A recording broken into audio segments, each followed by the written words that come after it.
અમદાવાદમાં બોમ્બની ધમકી મામલે પોલીસ ફરિયાદ નોંધાઈ છે। સીએમ ઓફિસ, એએમસી અને આરએસએસ કાર્યાલયને બોમ્બથી ઉડાવવાની ધમકી મળી હતી।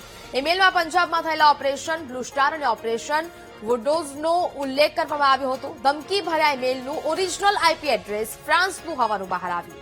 ધમકી ભર્યા ઈમેલનું આઈડી વર્ષ 2012માં યુનાઇટેડ સ્ટેટ્સમાં તૈયાર થયું હતું।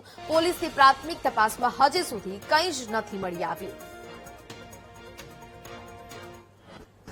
ગઈકાલે અમદાવાદમાં અલગ અલગ સ્થળોએ બોમ્બની ધમકી બાબતનો એક ઈમેલ મળેલો હતો, જે બાબતમાં અમદાવાદ સાયબર ક્રાઇમે ગુનો રજીસ્ટર કરીને આગળની તપાસ હાથ ધરી હતી। જ્યારે આ બોમ્બ થ્રેટનો જે 3 જગ્યાએ મેલ મળેલો હતો, એક અમદાવાદ મેયર ઓફિસ, એક સીએમ ઓફિસ અને અમદાવાદમાં જે આરએસએસ ઓફિસ છે, આ ત્રણેયને બોમ્બથી ઉડાવવાની ધમકી ભરેલો મેલ હતો। એટલે સ્થાનિક પોલીસો અને અલગ અલગ ટીમો દ્વારા જ્યારે આની તપાસ કરવામાં આવી તો એવી કોઈ બી હકીકત ત્યાં જાણવા મળેલી નથી અને આ એક જે મેલ હતો એ એક હોક્સ બોમ્બ થ્રેટ મેલ હતો।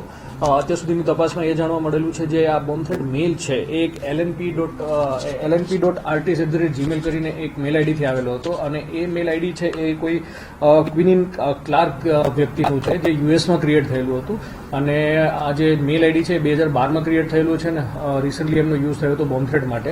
અને પ્રાથમિક તપાસમાં જે આઈપી એડ્રેસ અમને મળેલા છે એ ફ્રાન્સના આઈપી એડ્રેસ મળેલા છે અને આગળની તપાસ અમે કરી રહ્યા છીએ।